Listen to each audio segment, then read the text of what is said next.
In the 5th chapter of the book of Galatians, St. Paul contrasts the works of the flesh with the fruit of the Spirit.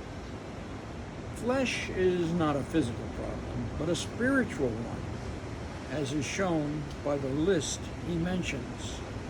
He enjoins against fighting and devouring one another, lest you destroy each other.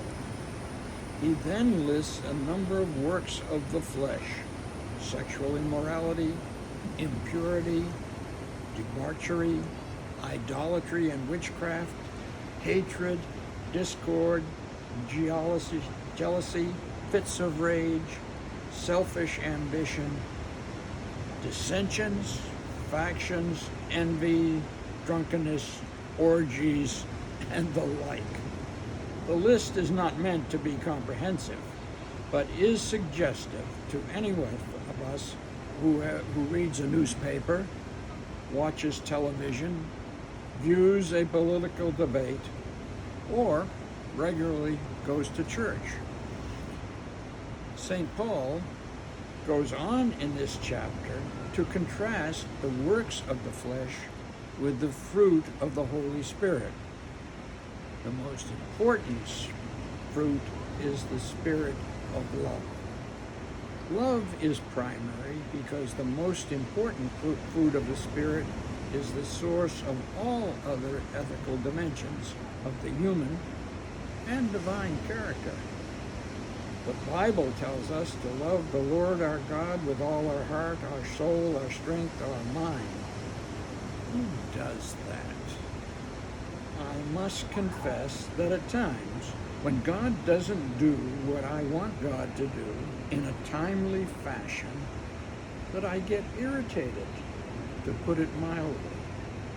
And what about this business of loving my neighbor as myself? Who does that? To the extent any of us does that, it is very selectively. But the Bible tells us in several places that we are supposed to love our enemies. Now that is really over the top. There is no man that we can even imagine achieving that standard.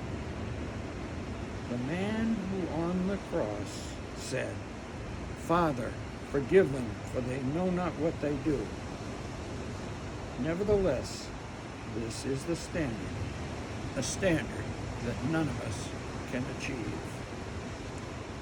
Jesus is the example of pure love. This is the example we aspire to, the one who saves us, not by our works, but by his grace. How close is our culture, especially Western culture, to holding up to this ideal? N.T. Wright, a noted biblical scholar and former Bishop of Durham, argues that today we live in a world in which the dominant view is the ancient doctrine of Epicureanism. Epicurus died in 270 BC, and he believed the world, according to all human beings, were made up of atoms which come together and fly apart by chance. There is no ultimate meaning in the universe, and no ultimate meaning for human beings.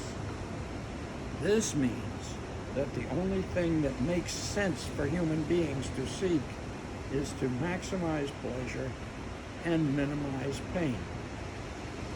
Epicurus was an egoistic hedonist. In other words, my pleasure is the only good. Friendship makes sense because friends can be useful in enhancing one's pleasure. But love is an illusion, and its pursuit can only lead to disappointment and grief. Epicurus did not believe in political involvement.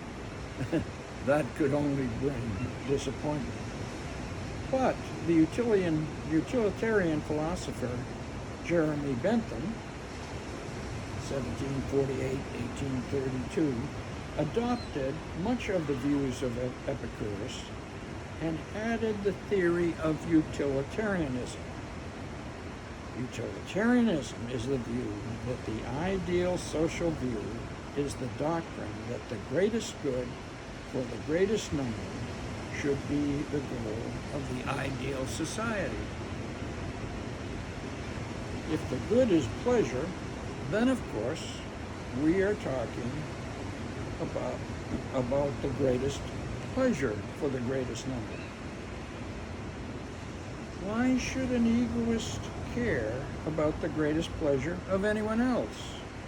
Bentham's answer is that there is, or could be, a compatibility of interests among basically selfish individuals, such that the best way for me to achieve my greatest pleasure is to cooperate with others achieving their greatest pleasure, and vice versa. Thus, a politician could argue, vote for me not because you care about my pleasure, but because our interests are enough alike that what contributes to my selfish pleasure will also be compatible with and contribute to your selfish pleasure. Thus, in following and attempting to create the ideal society, it is not love, but selfishness that makes the world go round. Bentham would also argue that what is true for the ideal society is also true for the ideal marriage, the ideal business relationship, the ideal church, etc. Thus, on this worldview, it makes no sense to appeal to the Holy Spirit or to the virtue of love.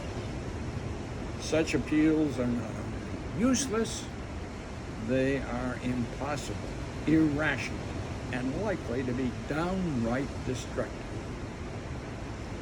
When I first read Wright's Christian critique of contemporary society, I thought it was much too pessimistic. I am a Christian and love God most of the time, and my neighbors, at least some of them, somewhat. But even a partial approach to this ideal cannot be by my own inclinations, but only by the special grace of divine intervention. I think this is true of the very best of our culture. But maybe there is something more to the universe and to us than atoms banging around in a void.